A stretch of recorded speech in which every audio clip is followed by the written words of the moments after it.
Amber Nolan vanished without a trace on a crisp March morning in 1992. The sun had barely risen over the quiet streets of Nashville, Tennessee. 5-year-old Amber was waiting for her school bus, as she did every weekday. A neighbor recalls seeing her step onto the sidewalk, her backpack slightly too large for her small frame. Moments later, the bus arrived, and Amber, smiling and waving, climbed aboard. She never reached her classroom. Initial witnesses reported nothing unusual. The bus driver remembered Amber taking her usual seat, chatting softly with friends. Other children described her as excited for the school day. But when the bus returned to the depot, Amber was gone. Panic rippled through the school, then into her neighborhood. Parents gathered, searching the streets and nearby parks. Every alley, yard, and open space was combed, yet no trace appeared. Within hours, law enforcement was alerted. Tennessee police launched what would become a frantic search. Amber's home became the center of urgent questioning. Neighbors and family members were interviewed extensively, but no one could explain her disappearance. The calm of a suburban morning transformed into chaos. Every lead, every glance, and every unexplained absence became significant. Authorities quickly widened the search. Flyers were printed, phone calls made, and a community mobilized. Each hour without Amber increased the tension. Parents worried, children asked questions no one could fully answer. The mystery deepened as police pursued every avenue, from school records to recent visitors in the area. Despite exhaustive early searches, Amber remained missing. As evening fell, hope began to dim. Television crews and local media reported the disappearance, spreading awareness beyond Nashville. The case took on urgency across Tennessee. By nightfall, law enforcement considered broader measures, fearing Amber might have been taken far from home. Every lead mattered. Every detail was scrutinized. Her small shoes, the backpack with a faded cartoon print, the route she always walked. They all became clues in a puzzle no one could yet solve. Families across the city felt a shared sense of dread. Amber's parents organized neighborhood watch efforts, searching alongside volunteers. Streets lit by porch lights became temporary search zones. Police coordinated systematic canvassing, questioning anyone with potential information. Each passing hour layered anxiety over hope, fear over possibility. Amber's disappearance was no longer just a family tragedy. It was a citywide concern, one that would ripple through the community for decades. The first day closed with no answers, but an unmistakable realization emerged. This was not a simple case of a child wandering off. The circumstances hinted at something far more complex.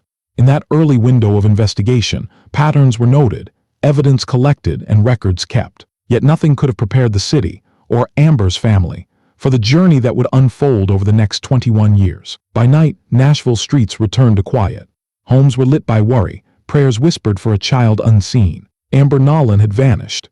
A 5-year-old girl, full of life, hope, and curiosity, now existed only in memories and questions. Her story had begun, not with an ending, but with a disappearance that would challenge law enforcement, touch communities, and ultimately reveal a truth beyond imagination. Her case would later span decades, cross state lines, and uncover patterns that few could have anticipated. The morning she disappeared became the starting point for an investigation defined by meticulous review, tireless questioning, and eventual breakthroughs in forensic science. Yet in 1992, it was simply a neighborhood in shock, a family desperate, and a little girl lost. Amber Nolan's story did not start in a courtroom or with headlines. It began on a sidewalk, waiting for a school bus, under a sky unaware of the tragedy about to unfold. That small, ordinary moment became the hinge on which a 21-year investigation would turn. And in that silence, in that pause between steps, the first chapter of Amber's disappearance closed, leaving only urgent questions,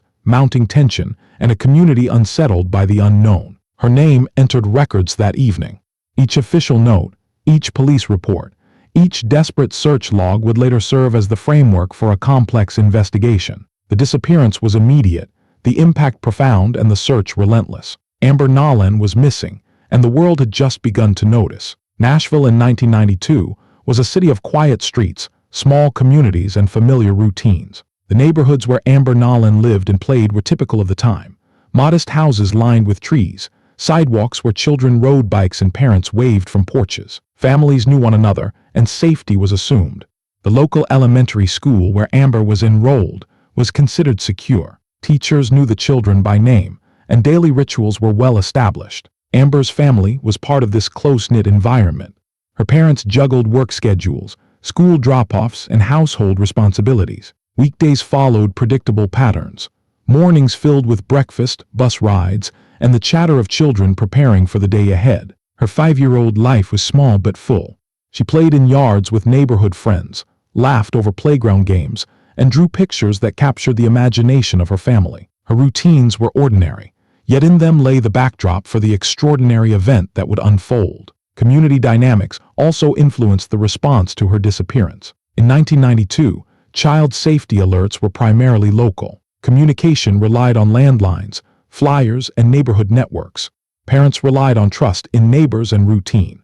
The sudden absence of a child disrupted this balance. Awareness of Amber's disappearance quickly rippled through her community, shifting casual vigilance into organized concern. Streets that had once been familiar became sites of urgent search efforts. The neighborhood streets, small parks, and alleyways where Amber played became central to the investigation. Investigators examined daily routes, the path to the bus stop, sidewalks leading home, nearby stores, and local intersections. Each step she routinely took was documented and analyzed. Investigators noted small environmental details, a leaning fence, a bush that obscured sightlines, and local traffic patterns. These factors, unremarkable in daily life, became critical in reconstructing the circumstances of her disappearance. Schools also played a pivotal role. Teachers and staff provided detailed accounts of Amber's behavior, friendships, and routines. Staff members remembered her bright curiosity, her eagerness to participate in class, and her interaction with peers. Administrators coordinated with police to provide attendance logs, transportation records, and bus seating charts. Every piece of information became a thread in a larger tapestry of understanding, helping authorities reconstruct Amber's last known movements with precision. Beyond the immediate neighborhood, Nashville itself reflected the era. Local media carried stories of crime, safety, and community events. Amber's disappearance quickly captured public attention.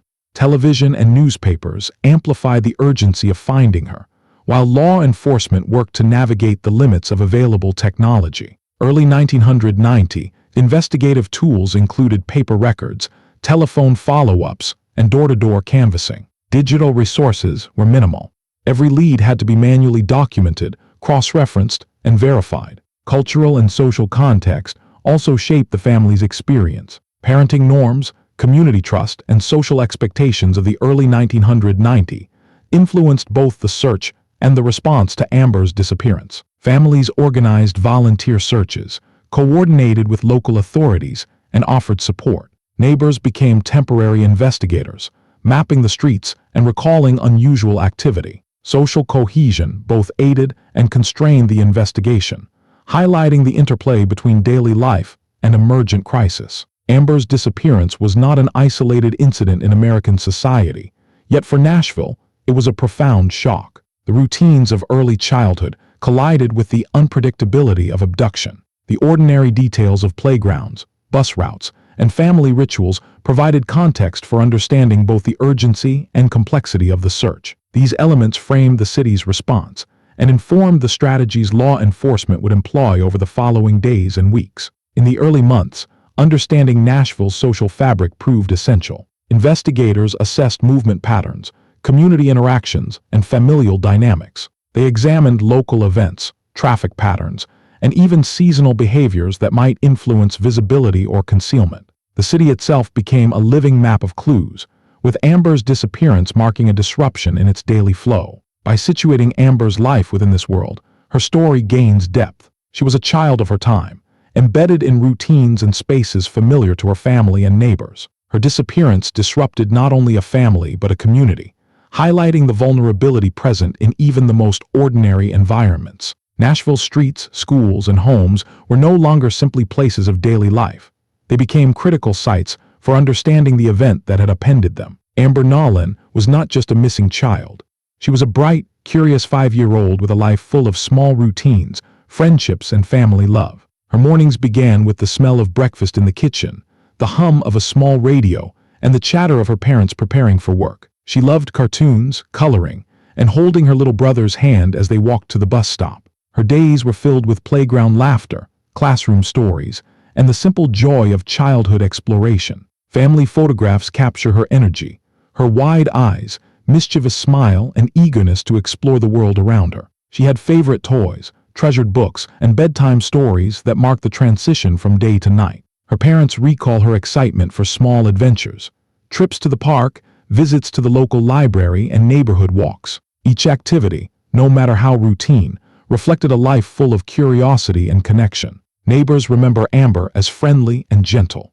She often greeted others with a shy wave or offered small gestures of kindness, like sharing a toy or helping a friend climb a swing. Teachers described her as attentive, eager to learn, and quick to make friends. These recollections paint a picture of a child whose personality touched those around her, whose presence left an impression far beyond her age. Amber's small routines were marked by predictability.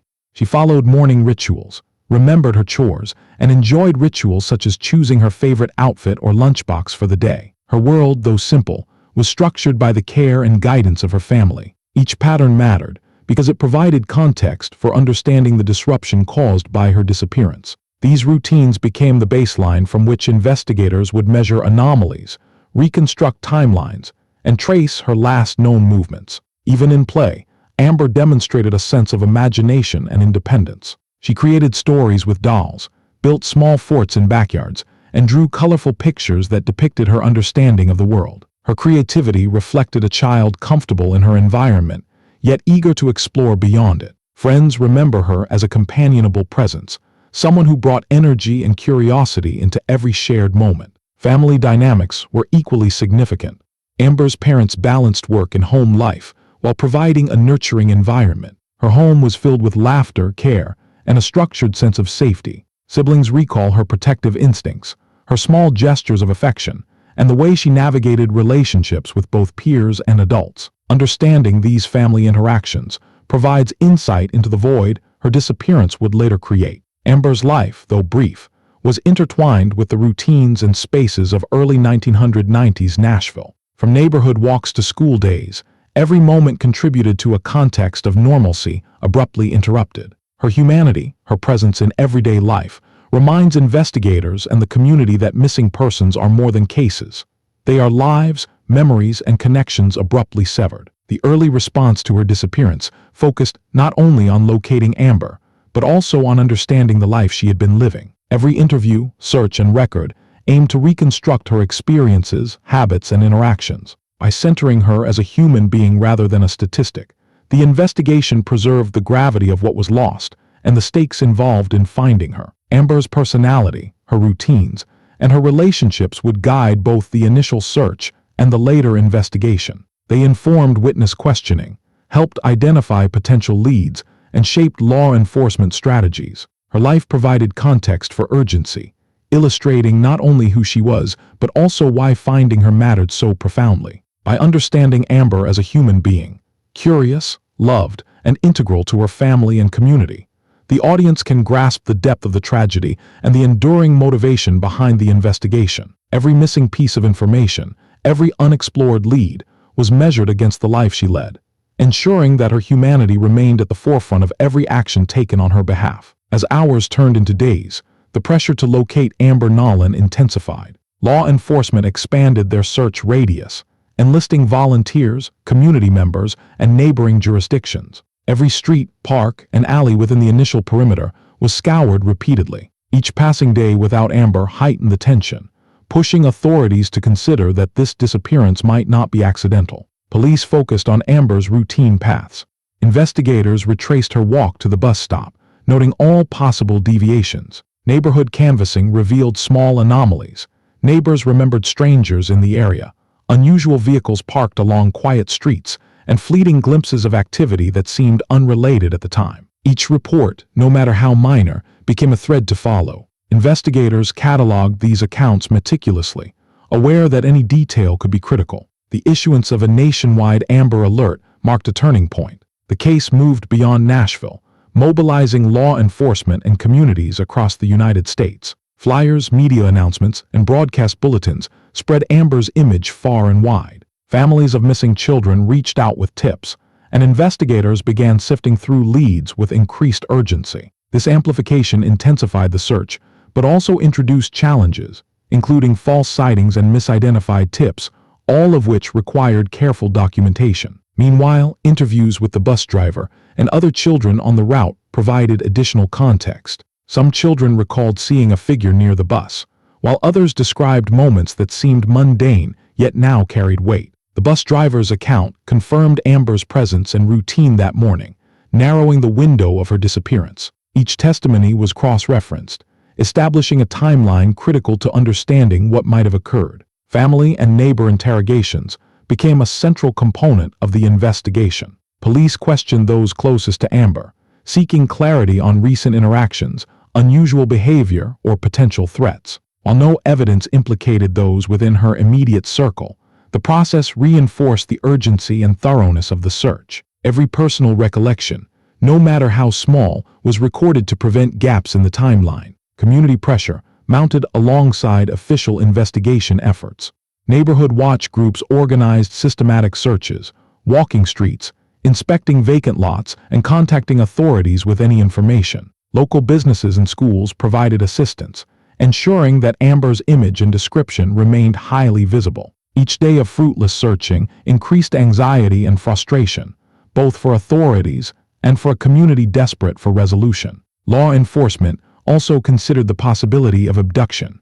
Profilers examined the scenario, evaluating potential motives, opportunities, and risks. This analysis guided resource allocation, search patterns, and the prioritization of leads. The case shifted from a missing child report to a potential criminal investigation, heightening both the stakes and the scrutiny of every action taken. The escalation of risk was further amplified by the unknowns. No immediate evidence indicated Amber's whereabouts, leaving investigators to confront multiple scenarios simultaneously. Each decision carried weight: where to search, whom to interview, and how to manage community outreach. Law enforcement balanced urgency with procedure, aware that missteps could compromise evidence or delay critical leads. The heightened search also revealed systemic challenges: communication between agencies, limitations in forensic technology, and the sheer volume of tips strained resources. Investigators had to prioritize information while ensuring thoroughness.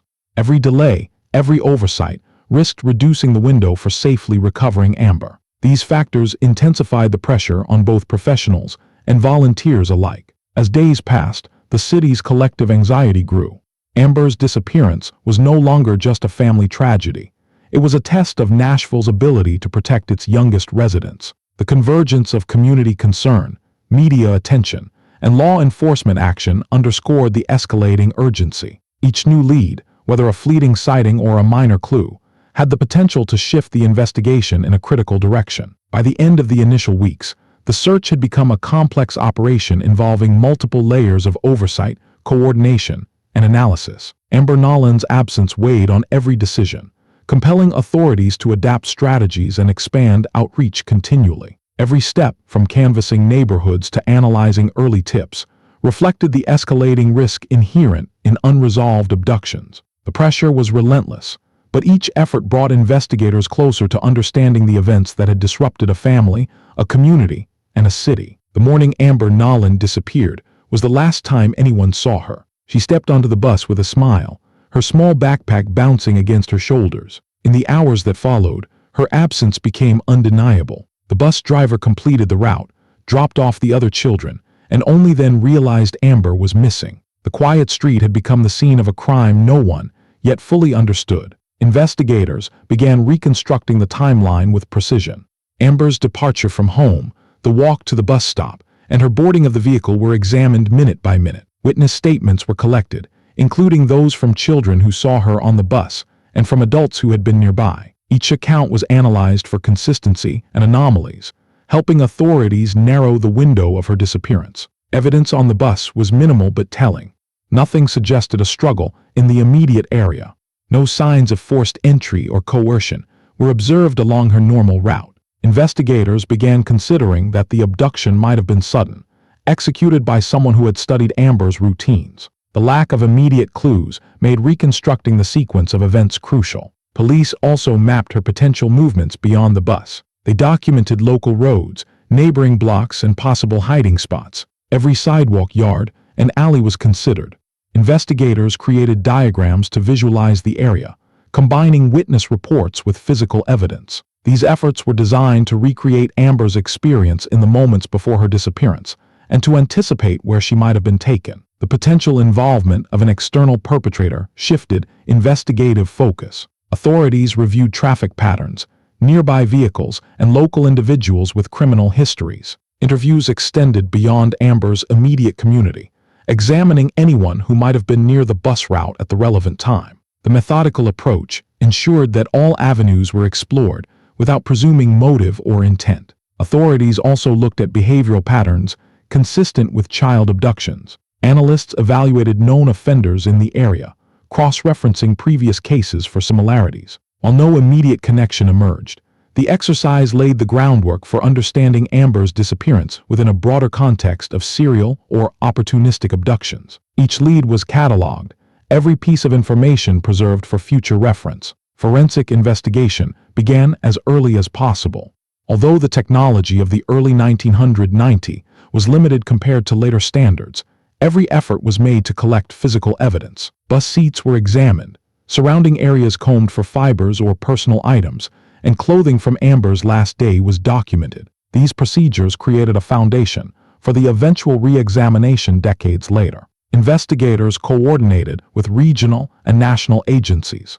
Missing child alerts, media dissemination, and public appeals were issued. The community's role became intertwined with the crime scene. Witnesses came forward with tips, both useful and misleading, requiring careful vetting. The flow of information demanded meticulous record-keeping to maintain the integrity of the investigation. As the days progressed, authorities began to identify patterns. Certain tips pointed toward repeated abductions, potentially involving the same perpetrator. Investigators looked for links with other missing children cases, comparing methods, locations, and timelines. The crime was not considered random. Rather, it was part of a behavioral pattern that might extend beyond Nashville. Each step of the reconstruction was aimed at clarity. The bus ride, the walk to school, and the brief moments surrounding Amber's disappearance were scrutinized. Investigators combined witness statements, environmental assessments, and temporal analysis to create a comprehensive timeline. The goal was to locate Amber while understanding the mechanisms behind her disappearance. Through methodical reconstruction, law enforcement established the core elements of the crime: a sudden abduction, absence of immediate evidence, and potential external perpetrator. While the case remained unresolved for decades, these initial efforts provided a roadmap for future breakthroughs. Every detail, no matter how small, would later contribute to the eventual resolution of the case. The initial investigation into Amber Nolan's disappearance was extensive, yet fraught with uncertainty. Law enforcement approached the case with standard missing child protocols, documenting every possible lead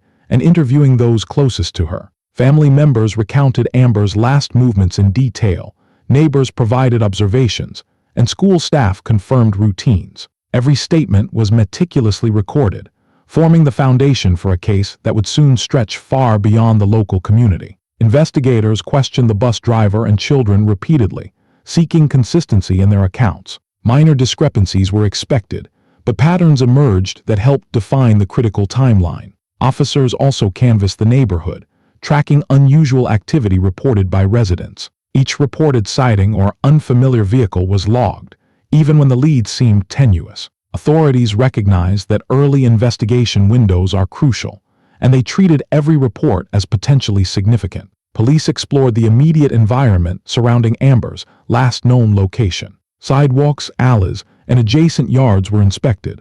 Investigators collected physical evidence where available, though much was limited due to the nature of her disappearance. Clothing, personal items, and minor environmental traces were cataloged. Every piece of documentation contributed to the broader picture, allowing officers to map possible routes and actions taken during the disappearance. Interviews extended beyond Amber's immediate circle. Neighbors, acquaintances, and recent visitors were all questioned. Authorities sought patterns or anomalies in behavior, but early efforts yielded no direct suspects. Law enforcement worked to balance thoroughness with the risk of alienating the community. They had to ensure no detail was overlooked, while maintaining trust among those providing information. The initial investigation also incorporated media outreach.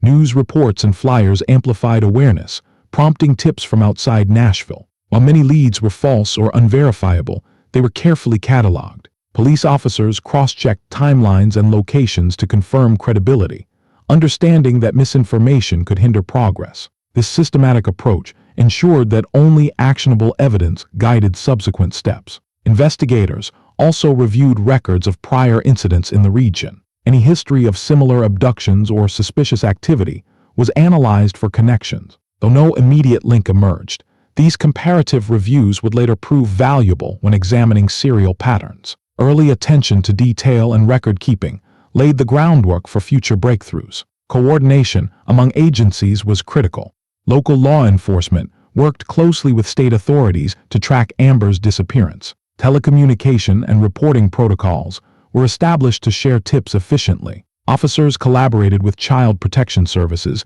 to ensure that family support systems were in place, combining investigative rigor with the well-being of those affected. Despite exhaustive questioning and canvassing, leads in the first weeks yielded little tangible progress. The absence of physical evidence complicated the case.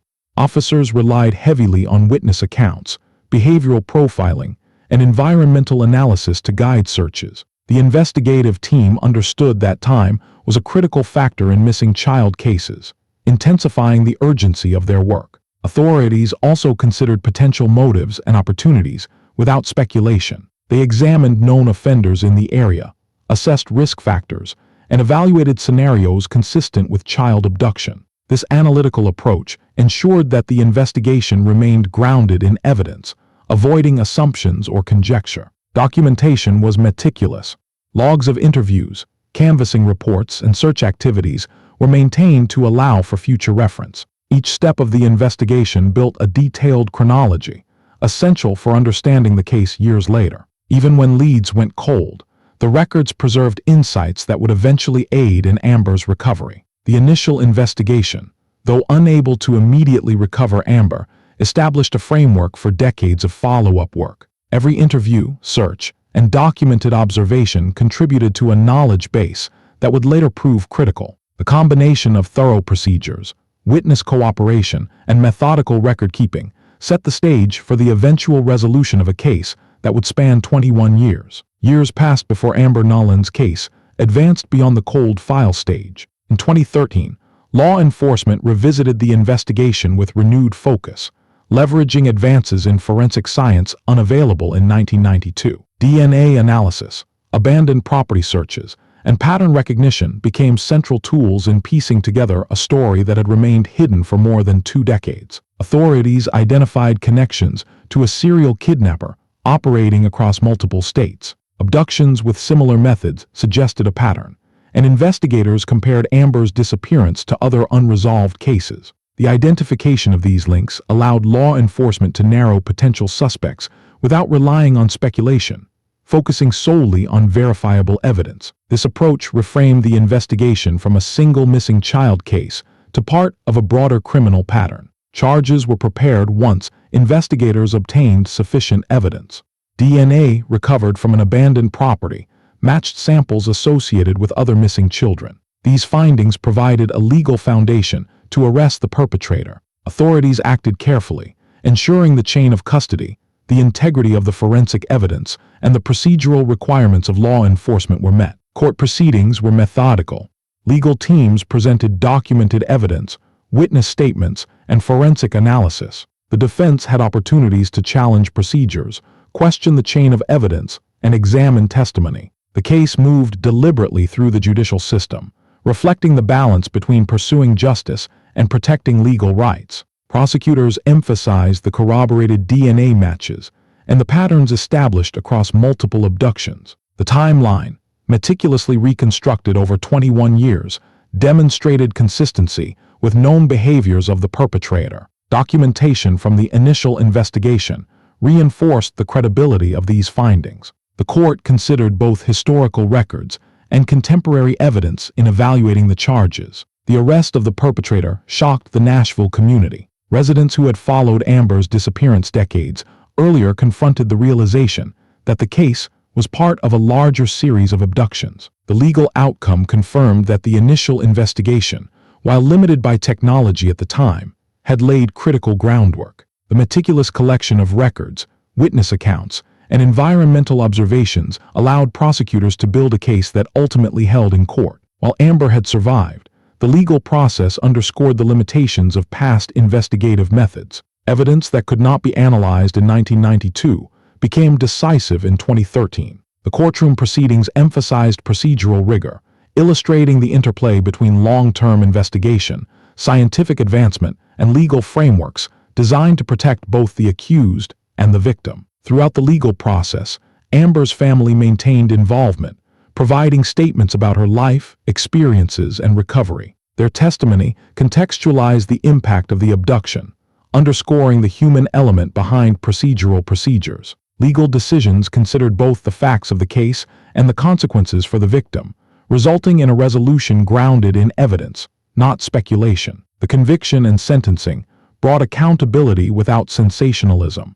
The court documented findings, preserving the historical record for future reference. Amber's recovery and the legal resolution illustrated the culmination of years of methodical work, careful evidence gathering, and adherence to investigative and judicial standards. Ultimately, the legal process demonstrated that justice, while delayed, was achievable through persistent adherence to procedure, evidence-based investigation, and the integration of technological advances. Amber Nolan's case, resolved 21 years after her disappearance, exemplified the slow but deliberate function of law enforcement and the courts in addressing long-standing crimes. Even decades later, certain aspects of Amber Nolan's case did not fit neatly into the investigation. Witness recollections occasionally conflicted, reflecting the natural inconsistencies of memory over time. Statements about strangers seen near the bus stop or unusual vehicles in the neighborhood varied, leaving investigators to reconcile divergent accounts without making assumptions. These inconsistencies were carefully documented, forming part of the official record. Physical evidence also presented challenges. Early searches had yielded little recoverable material.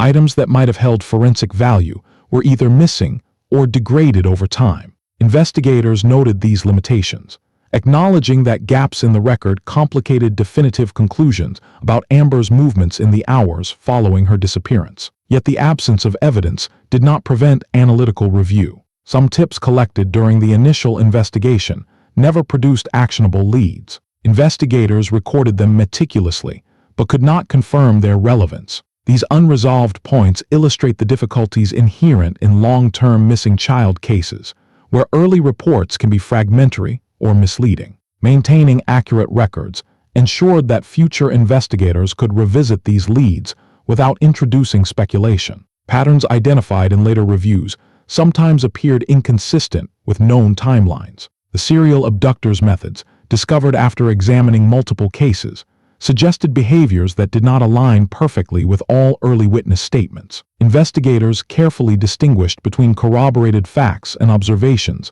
that could not be verified. This distinction prevented assumptions and preserved the integrity of the case. Additionally, some recovered physical evidence raised questions. DNA traces found in locations connected to the perpetrator matched later identifications, yet the origin of certain other materials could not be conclusively determined. Investigators documented these anomalies, emphasizing what was known while leaving unknowns unresolved. Even interactions within the community revealed minor contradictions.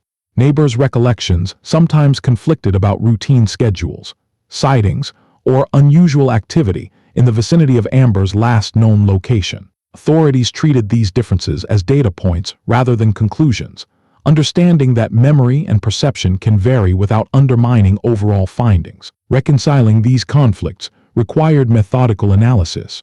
Investigators cross-referenced all statements, weighed them against physical evidence, and maintained a clear distinction between confirmed facts and unverified observations. The process reinforced the central tenet of the investigation.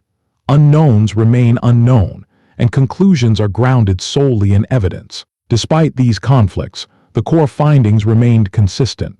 Amber's disappearance, the eventual identification of the perpetrator, and the recovery of other victims aligned with documented patterns. Evidence conflicts were addressed transparently, without speculation or narrative filling, highlighting the careful balance between uncertainty and investigative rigor. Ultimately, these unresolved discrepancies demonstrate the complexity of long-term missing child cases. Investigators maintained accuracy and ethical restraint, ensuring that all information, both consistent and conflicting, was preserved for review. Amber Nolan's story, while resolved in terms of recovery, contains documented elements that remain unconfirmed, reflecting the challenges of reconstructing events across decades. In 2013, 21 years after Amber Nolan vanished, Tennessee police initiated a comprehensive cold case review. Investigators revisited every piece of evidence, from original witness statements to early search logs. Advances in forensic science, particularly DNA analysis, allowed authorities to examine material that had previously yielded no results. This reinvestigation provided the breakthrough that had eluded investigators for more than 2 decades. Abandoned properties connected to other missing children became central to the renewed effort. Investigators conducted detailed sweeps, looking for forensic traces that might link Amber to known suspects. Small fibers, traces of DNA, and environmental evidence were carefully documented. These methods, unavailable in 1992, transformed previously inconclusive sites into critical locations for the case. Patterns emerged when investigators compared Amber's disappearance with similar cases across multiple states. Serial abduction behaviors, timing, location, and victim selection began to align. Law enforcement identified potential suspects by cross-referencing prior investigations, focusing on individuals whose movements and histories corresponded to the observed patterns. This methodical comparison allowed authorities to prioritize leads supported by evidence, rather than speculation. The reinvestigation also relied on revisiting early tips.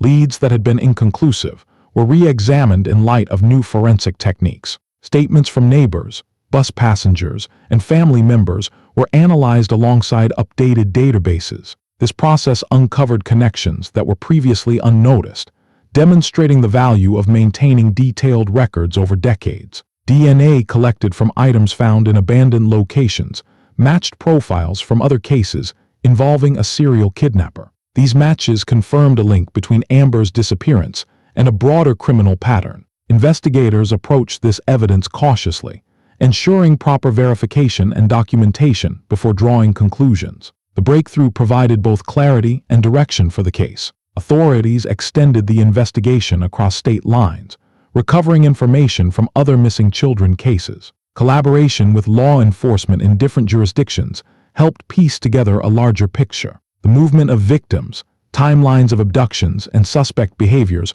all contributed to understanding the full scope of the perpetrator's activity. Amber's disappearance was no longer isolated, but part of a discernible pattern. Family interviews were conducted once more, this time with the context of new findings. Amber's experiences, routines, and interactions were revisited to provide additional clarity. These conversations helped investigators understand the circumstances surrounding her abduction, her resilience, and her eventual recovery. Maintaining a victim-centered approach ensured that the reinvestigation focused on human impact, not just procedural outcomes. The culmination of the reinvestigation led to the identification and arrest of the perpetrator. Authorities presented evidence linking him to multiple abductions, including Amber's. DNA evidence, corroborated witness statements, and pattern analysis formed the basis for legal action. The arrest represented the resolution of a case that had challenged investigators for more than 2 decades. This phase of the investigation highlights the role of persistence,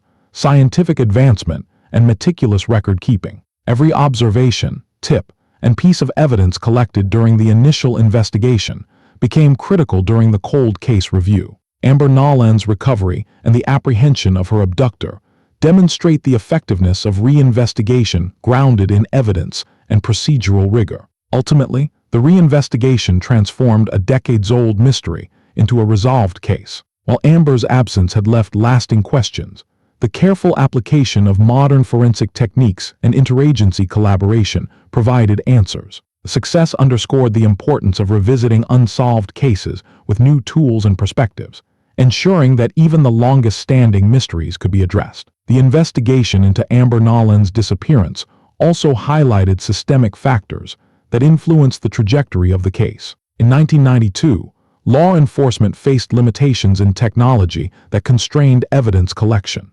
DNA analysis existed, but was far less sensitive and slower than modern methods. Records were primarily paper-based, and cross-jurisdictional communication was cumbersome, making it difficult to connect cases spanning multiple states. Resource allocation presented another challenge.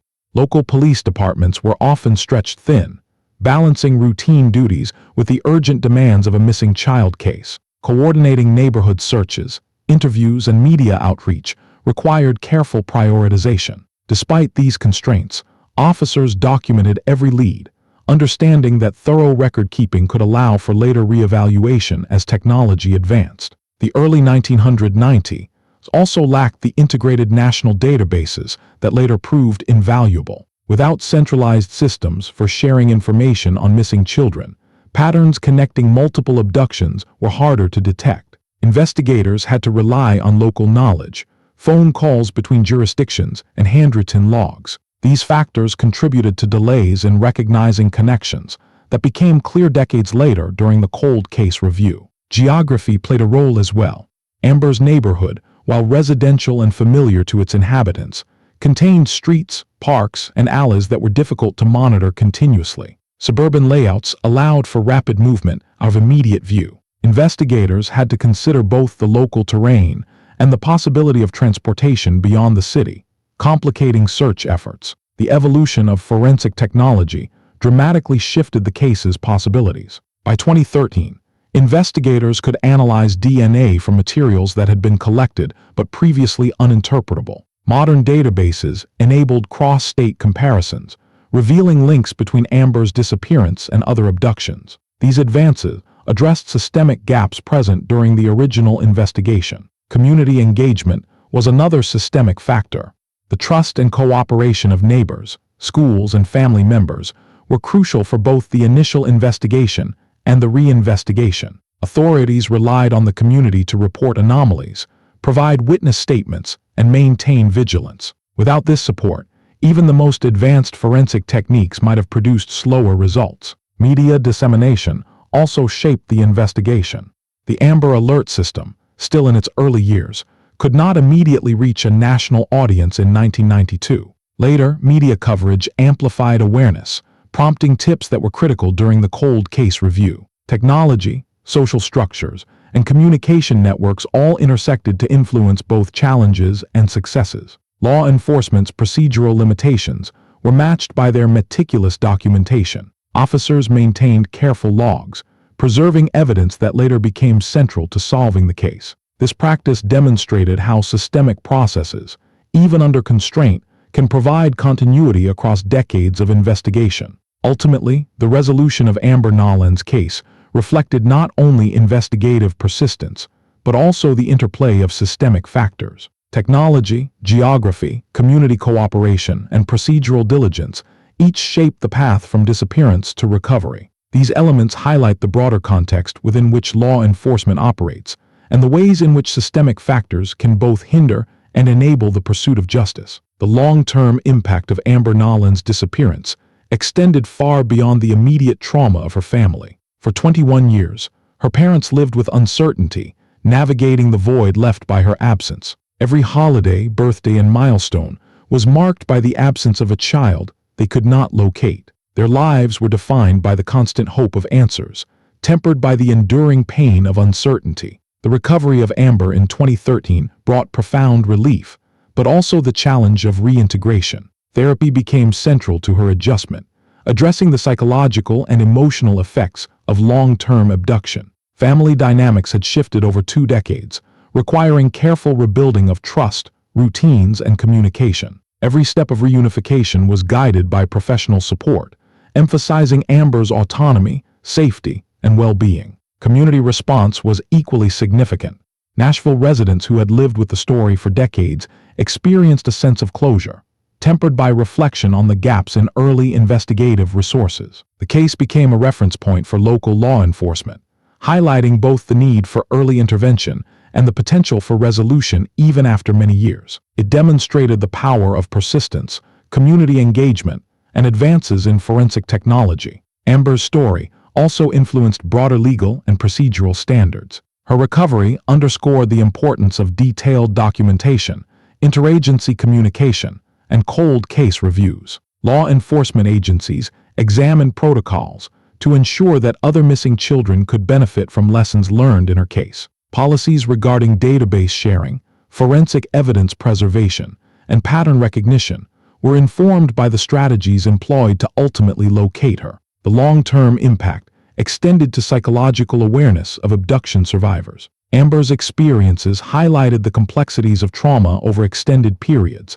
guiding therapeutic approaches for individuals recovered after long-term disappearance. Her reintegration into family and community life provided insight into resilience, recovery, and the importance of structured support systems. Families of other missing children drew inspiration from Amber's story. The case demonstrated that even after decades, resolution is possible. It encouraged continued advocacy, community vigilance, and faith in law enforcement processes. Amber's recovery became a symbol of persistence, hope, and the human capacity to endure uncertainty while still striving for resolution. Media coverage reflected these impacts. Journalistic accounts emphasized her life, survival, and eventual reunification, avoiding sensationalism while documenting the significance of the case. Reports highlighted the practical and emotional outcomes, reinforcing a narrative of methodical investigation, community involvement, and eventual recovery. The cumulative effect on the community was substantial. Neighbors, volunteers, and law enforcement officers who had engaged with the case over decades witnessed the tangible outcomes of their efforts. Amber's return reaffirmed the importance of persistence, coordination, and ethical investigation. It provided a framework for handling future missing children cases with both rigor and humanity. Ultimately, Amber Nolan's story illustrates that the effects of abduction extend beyond the immediate event. Her family, community, and broader legal systems all experienced lasting consequences. The recovery offered relief, insight, and lessons that continue to shape how long-term missing children cases are approached and resolved. Even with Amber Nolan safely recovered, questions lingered that could never be fully answered. The circumstances of her abduction, the precise movements of the perpetrator, and the experiences she endured during those 21 years remain partially unknown. Investigators documented what could be verified, but certain details were lost to time, memory, and the limitations of early evidence. Amber's family grappled with unresolved elements of her story. While relief and joy accompanied her return, the knowledge that some aspects of her ordeal would remain mysteries created an ongoing emotional landscape. Therapy and support focused not only on recovery, but on accepting uncertainty, emphasizing resilience over closure. For law enforcement, the unresolved questions serve as reminders of the challenges inherent in missing child investigations. Even with modern forensics, extensive documentation, and interagency collaboration, some elements remain elusive. Investigators acknowledge these gaps without speculation, preserving the integrity of the case while recognizing its complexities. The community also reflects on what remains unknown. Neighbors, volunteers, and local authorities who followed Amber's story over decades are left to reconcile the resolution with lingering uncertainties. These unanswered questions underscore the limits of human understanding when confronted with events that span years, multiple jurisdictions, and complex criminal behaviors. In documenting Amber's case, care was taken to honor verified facts while avoiding conjecture. Every timeline, witness statement, and piece of forensic evidence contributed to a narrative grounded in reality. Where information could not be confirmed, records acknowledge the unknown, ensuring that speculation does not distort the story. This approach reinforces the ethical imperative in long-term investigations. Unknowns remain unknown, and conclusions are drawn only from evidence. By maintaining this standard, Amber Nolan's story preserves both factual accuracy and the dignity of her experiences. Ultimately, the story closes with Amber's recovery and the conviction of her abductor, but it does not answer every question. Certain elements, her day-to-day experiences, the exact location she was taken, and the thoughts she held during her absence, remain beyond documentation. These gaps do not diminish the achievement of her safe return, but rather highlight the realities of investigative limits. Amber's story, while resolved legally and physically, exemplifies the coexistence of closure and uncertainty. It illustrates the importance of methodical investigation, patience, and adherence to facts. Even as her life continues, some details remain permanently unknown, reflecting the enduring complexity of human experience and criminal behavior. The unresolved threads serve as a reminder of the stakes involved in missing children cases. They underscore the need for continued vigilance, procedural rigor, and ethical reporting. Amber Nolan's survival and recovery provide hope, but her story also preserves the gravity of the unknown, ensuring that her experience is remembered with both clarity and respect.